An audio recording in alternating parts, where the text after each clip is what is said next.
News 16 Kerala. Pass ഇഫ്താർ ഒരുക്കി സൗഹൃദം പങ്കിട്ടു.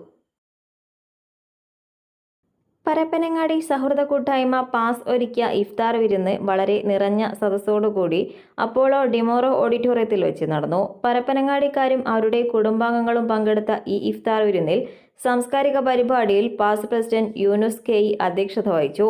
മുൻകാല പ്രവാസിയും ജിദ്ദയിൽ ഗൾഫ് എയറിലെ HR ഓഫീസറുമായിരുന്ന അബ്ദുള്ള നഹ, EP സമീർ എന്നിവർ സംസാരിച്ചു.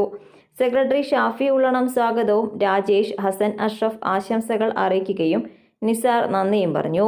അലി കൈറ്റാല, ബഷീർ അങ്ങാടി, നസീം, CP നജീം, റംഷി, കാസിം പഞ്ചാര, Gafoor ചേക്കാലി, Muhammad തലേക്കര, Sajad OP, Riyas കോണിയത്ത്, Nasar CP, നെയ്യം CP എന്നിവർ ഇഫ്താർ വിരുന്നിന് നേതൃത്വം വഹിച്ചു.